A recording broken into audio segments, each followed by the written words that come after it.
Welcome back to Quiltmas, day number 8, 9, 10, somewhere in there. Anyways, today we are going to be quilting the Studio Star quilt, and I cannot wait to get this thing quilted and onto its finished state. So I think the quilting is going to help take out some of the extras, like we kind of talked yesterday about. It's got a little stretch, got a little give, just from having to maneuver these blocks and losing some points and that kind of thing. So I think the quilting is going to kind of just round it out and finish it up like a good quilting should do. And so I'm very excited to get this on the frame, and even better, it's going to have a minky backing. And so I went with a chocolate brown. The colors in there were kind of hard to match. And then in addition to that, I had to take into consideration my binding, which is what I tend to do when I consider what minky backing I'm gonna do. So my binding is that aqua snowflake, and I don't think that would have looked good if I did like a hunter green or a dark blue, maybe a dark blue. But I think the chocolatey brown kind of goes with our little moose friends in here and our caribou and stuff. So I think that's gonna kind of round it out and give it a little bit more wintry feel instead of feeling super festive and everything like that. So we're gonna get that on there.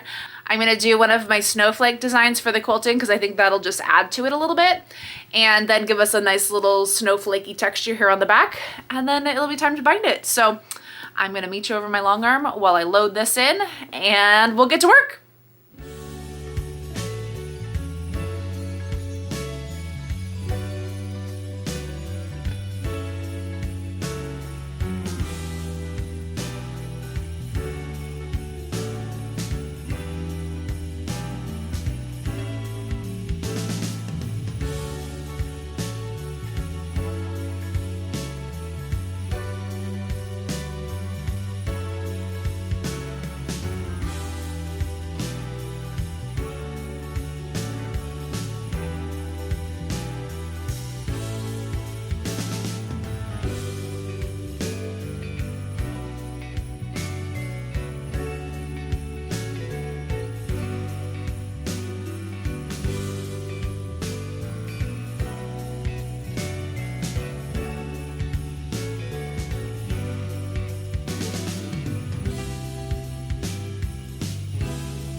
So here is all of our Studio Star all loaded in and ready to roll. So I did load it in sideways because I've got my 90 wide going side to side. And so this ended up being 60 by 80, which makes sense because in the book it said it was supposed to be 62 by 82. But since these were trimmed to 10 inches and not finished at 10 inches, that's where we had a little bit of shrinkage, but that's okay.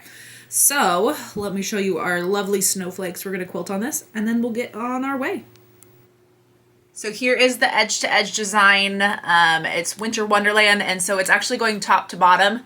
So my top's over here, so it's going to kind of look like my snowflakes are falling. At least I think that's what I'm envisioning. Usually this would be side to side, but because we're rotated, it's going to go top to bottom. So I think it's going to look pretty cool. It's still going to get that floaty, flurry snowflake effect and to keep this beast all together. So let's get it going.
last zone has been quilted, and maybe I should have picked something that was a little more loopy or basic, like cakewalk or something, but I think the snowflakes are going to look fun, especially on the back here. So there's a peek at the back minky.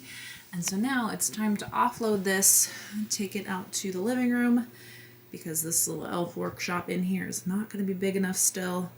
Trim this up, get the binding cut, put that on, and check this off the list from to do to done.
Here's Trixie, just sitting on the couch all the time while I'm crawling around the floor like a crazy person.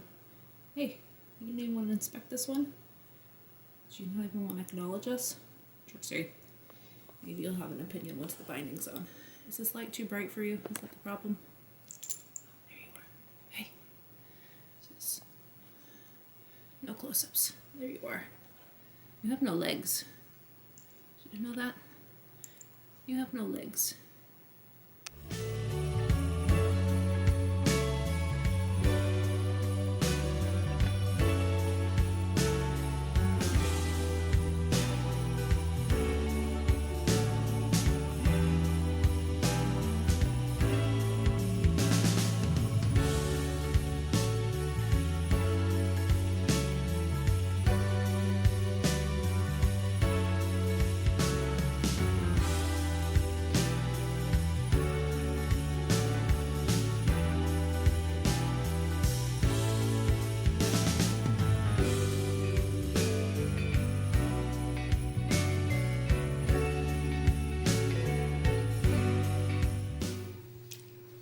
Well, I'm back again. So what that means is it is reveal time. So the Studio Star quilt, I really like how it turned out. Did it turn out exactly how I hoped it would? No, we had some hiccups along the way when it came to the piecing and getting everything all sized together. But in the end, nobody's gonna really care so much about the points except for me and other quilters alike, but they actually did pretty okay. I did lose some of them, but not all of them. So I can accept this as a finished quilt, and it's actually not as sad as I thought it was going to be with those points being lost. So it's really a good size. It's probably, I think it said 62 by 70. So I think it's a good size. You can turn it sideways, sit it on the couch over two of you, and snuggle up. They've got their brand new baby at home for its first Christmas this year. And I think this is going to be a fun one to make those memories with. And let's take a look at that binding. I did the same binding instead of a contrasting one, and I think with this particular fabric it works really well because it just kind of blends seamlessly. And then on the back we've got our chocolate brown cuddle minky backing where you can really see those snowflakes. When I was asking my husband about picking out a backing, he wanted something, he's like, well, it should be like this and have some kind of like texturing in it, some detailing, some snowflakes. And I was like, pump the brakes. It's gonna be solid, it's gonna be smooth when we quilt it. And that's what's gonna make the snowflakes. So once he saw the snowflakes quilted in there, it all made sense to him. And I think it turned out really well. Had I considered doing something like just loopy, it would have been fine. It would have worked better on the front, but it wouldn't have had these fun, nice snowflakes on the back, which I think is half the fun. So I'm gonna get this all boxed up. Oh, let me show you my little fussy cut pieces in there, because they're not going to show very well in the pictures because they're kind of small, but I think it just adds a little bit of some fun. And I gotta rotate it to get to the next corner, and something extra just to kind of finish it off, since I didn't do the overly fancy corners like I was dealing with the star block pieces. But I think they turned out really cute. This is going to be a nice, fun, wintry quilt, so I'm going to get this one all boxed up because it's got to go a couple states away and on to its new owners. So let me show you some finished photos, and then we're going to be on to quilt number 3 starting tomorrow.